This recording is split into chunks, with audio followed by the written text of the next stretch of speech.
Hello everyone! Hi mga ka-PG!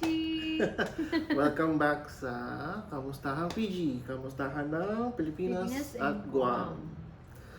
Yun, papakita ko lang sa family side ni Clarissa na okay kami. We're enjoying. It's now Sunday. Sunday is actually, Father's Day. yes, it's Father's Day and it's our rest day. So, happy Father's Day sa lahat ng mga fathers dyan. Father's Day to Yeah. everyone. Kamusta naman kami dito? Okay naman. Yesterday was Saturday. We usually go out on Saturdays. Our restaurant for yesterday was King's Restaurant. Papakita ko yung mga pictures dyan. If you're mga interesado dyan, King's Restaurant is, King's Restaurant is a 24 hours restaurant. It's a fusion between local, Filipino, and American dishes.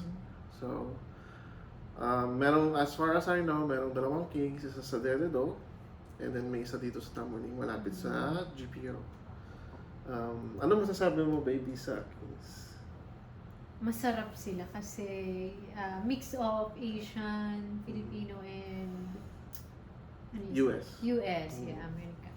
Yes. So, in-order ko dun, actually adobo.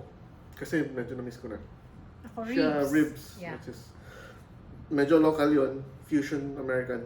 Masarap, magaling sila mag-ribs. Masarap sila mag-ribs. Pakita ko yung mga picture. And bulalo. Parang bulalo. Yes, nagbulalo yung iba. Si Daddy at saka si Manny. Nagbulalo sila. And one thing about Kings, masarap na sila. And generous ang portions. Diba, baby? Yeah. Hindi namin kayang ubusin yung mga order namin. Super dami. Super No? dami. As in, punong-puno. Hiwa-hiwalay na lalagyan pa. Anyway, so yun. So kami ay nag-Kings. Today is Father's Day. Today naman, nag-Sakura dining kami. Japanese. It's also Leandro's birthday, my brother. So happy birthday, Birthday Leandro. kay Leanne. Yeah. Nagkataon din na father na din siya. Happy Father's Day na din. Father's Anak Day. na si Zia. Zia, pamangkin ko. Pamangkin namin. Mm-mm. Yeah. So, yun, Sakura's Dining naman is a Japanese restaurant. If you're a tourist, pwede din. Pwede din ng Sakura's Dining. Masarap din doon. It's a Japanese restaurant. Try nyo doon yung mga karage nila, mga tempura. Basta Japanese, hindi ka magkakamali. Never ka magkakamali. Meron pang iba pang mga masasarap na Japanese restaurant dito, but that's for the next videos. So yun, okay naman kami dito, puro kain. And yeah, in her case, last week na-file ko, like I said, na-file ko na lahat ng mga kailangan niya last week. At this point, naghihintay na lang kami ng mga Just mail. waiting na lang, yeah. Yeah. As far as I know, ang ina-expect namin is yung schedule niya for biometrics. So mag-fingerprint siya, kung ano siya ng mga information para makapag-start na siya magkaroon ng social security number, tsaka sabi niya gusto niya mag-work. So yun, kailangan niya yun para makapag-work. So yun, kamusta naman kayo dyan? Nanonood pa rin naman, nakikita naman namin sa balita. So anong news ngayon? Yeah, for the most part, na nakikita ko mukhang nagsisisi na tayo doon sa mga pinapasok nating pogo-pogo na yan, no? Noon pa man, alam ko na puro scam lang yan, puro kalokohan lang yan nung pinapasok ni Duterte. Don't get me wrong, hindi kami anti-Chinese, we're just anti-CCP. Baby, What is CCP? Ano ibig sabihin ng CCP? Ikaw tatanungin ko. Ako ba tatanong? CCP means the Communist Chinese Communist Party, which is yun yung government ng China.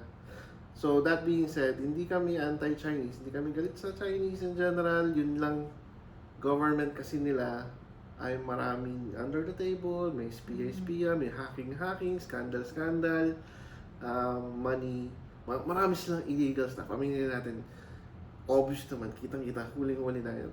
Yung pogo-pogo na yan, noon pa man, alam ko na. Yeah. So, maraming bumibili ng property lupa na Chinese. yeah. Until now. So, although nangyayari na yan, mukhang tuloy-tuloy pa rin yung mga plano nila. Maghahanap ng mga So, ano. if ingat-ingat kayo dyan. Good luck. Sana huwag kayong mapasok sa mga trabaho na gawa-gawa lang ng mga pogo-pogo na yan. Kasi it's just the tip of the iceberg. Marami pa silang illegal na ipinapasok dun sa Pilipinas. Pero so far, pinamis ko sa inyo na 5 minutes lang tayo every Sunday o Saturday. So, medyo lumampas kami ng konti. Till next time, see you guys. Next time. Thank you for watching and see you guys next week. Next week. Like kayo, comment, sasagot kami.